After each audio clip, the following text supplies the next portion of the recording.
أعوذ بالله السميع العليم من الشيطان الرجيم من همزه ونفخه ونفثه بسم الله الرحمن الرحيم ألف لام ميم ذلك الكتاب لا ريب فيه هدى للمتقين۔ سورۃ البقرہ کی آج ہم ابتدا کر رہے ہیں۔ اللہ رب العزت ہمیں اس سورت کو سمجھنے اور اس پر عمل کرنے کی توفیق عطا فرمائے۔ اس سورت کو سلام القرآن بھی کہا جاتا ہے، قرآن مجید کا کوہان، یعنی اس کی بلندی، قرآن مجید کی کلام مقدس کی بلندی سورہ بقرہ ہے۔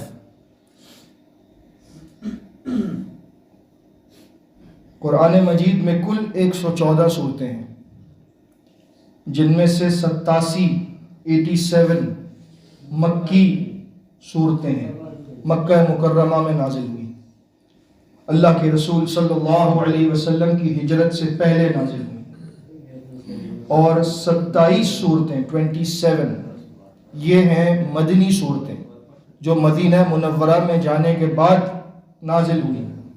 یہ کل ملا کر 114 صورتیں ہو گئیں۔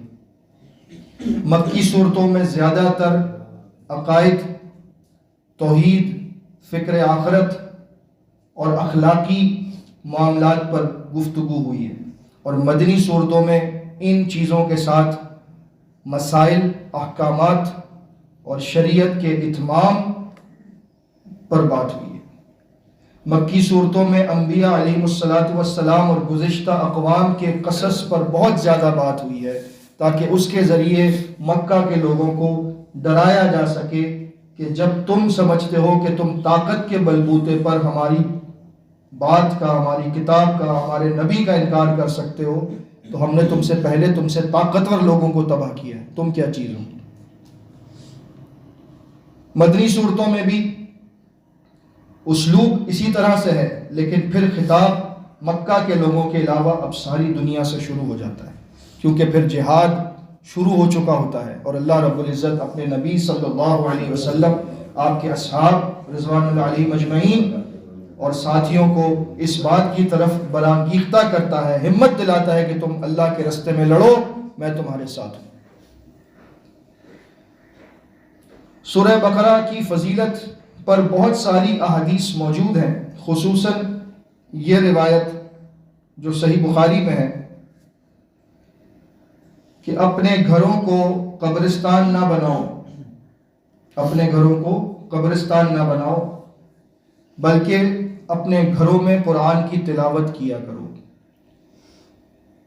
معلوم ہوا کہ قبرستان میں قرآن کی تلاوت ثابت نہیں ہوئی، اور اس لحاظ سے بالکل برعکس عمل ہے کہ قبرستان اپنے گھروں کو نہ بناؤ، قرآن کی تلاوت کیا کرو، یعنی قبرستان میں قرآن کی تلاوت نہیں کی جاتی۔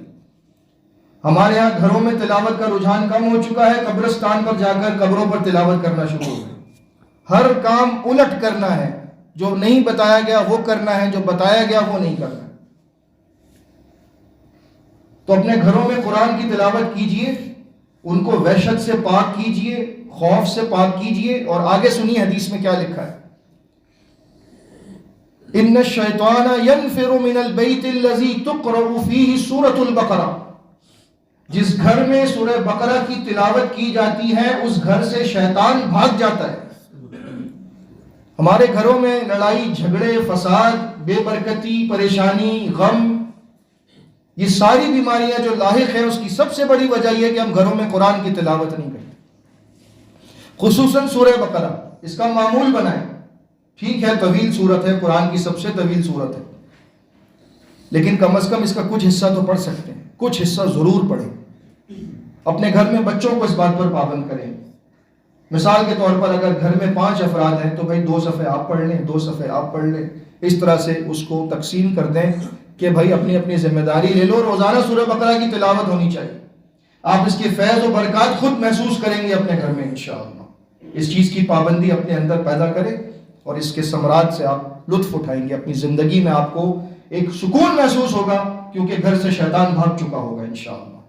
پھر یہ وہ صورت ہے صحیح مسلم کی روایت کے مطابق کہ جادوگر اس کا مقابلہ نہیں کر سکتے.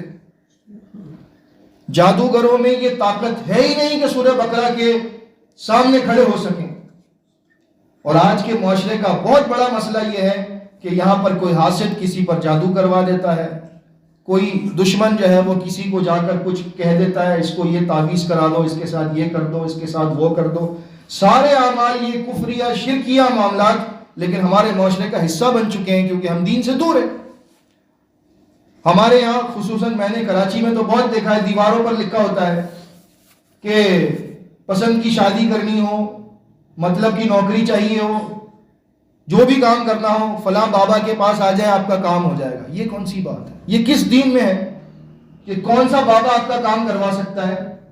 اللہ کے نبی صلی اللہ علیہ وسلم نے تو کبھی کسی کو نہیں کہا کہ جو کام کروانا ہے کروا لو, یہ میں تمہیں گھول کے پلا رہا ہوں, یہ پی لو تمہارا کام ہو جائے گا. کوئی ایسی حدیث نہیں ملتی. یہ کس نے سکھایا ہمیں کہ گھول کے پلانے سے کچھ ہو جائے گا, یہاں سے وہاں چلا جائے گا معاملہ, پسند کی شادی ہو جائے گی, محبوب تمہارے قدموں میں, یہ سب دیواروں پہ لکھا ہوتا ہے. یہ سب عقیدے کی خرابی ہے. یہ ہمارے ساتھ کھیل رہے ہیں اور ہمارے مال بھی بٹور رہے ہیں, پیسے بھی لوگ دیتے ہیں جا جا کر منہ مانگے کہ ہمارا مسئلہ حل ہو جائے. یہ سب دین میں نہیں ہے. اس چیز سے اپنے آپ کو دور رکھیں.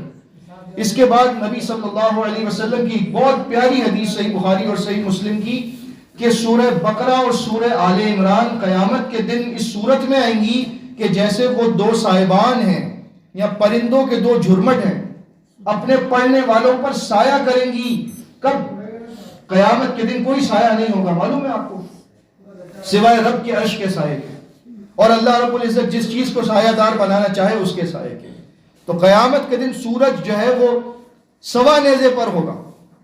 آج جس سورج کی گرمی ہم سے برداشت نہیں ہوتی گرمی کے موسم میں, وہ سورج جب بالکل ہمارے سر پر ہو, اس سورج کی تپش کا کیا عالم ہوگا کہ صحیح مسلم کی حدیث ہے کہ بندہ اپنے ہی پسینے میں ڈوب رہا ہوگا, اتنا پسینہ آئے گا گرمی کی وجہ سے.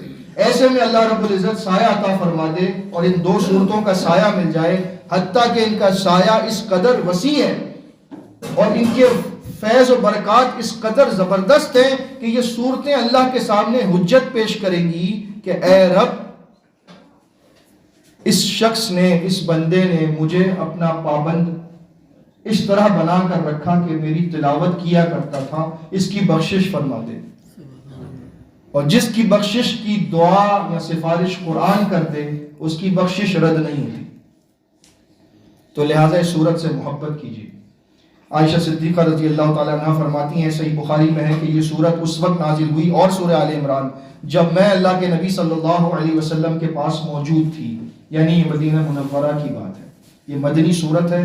اس کے تمام معاملات پر جو گفتگو کرنی ہے یہ سیر حاصل گفتگو ہوگی انشاءاللہ. اللہ تعالیٰ مجھے توفیق عطا فرمائے کہ میں اس کے متعلق آپ کو علم اور عمل کے لحاظ سے آپ کی رہنمائی کر سکوں, اور سب سے بڑی بات یہ کہ اس پر میں خود بھی عمل کر سکوں اور آپ سب بھی عمل کر سکیں. انشاءاللہ تعالی ہم کل سے اس پر بات شروع کریں گے الف لام میم ذالک الکتاب لا ریب فیہ ھدی للمتقین سے. اللہ رب العزت ہمیں سمجھنے اور عمل کرنے کی توفیق عطا فرمائے. آمین. استغفر اللہ استغفر اللہ استغفر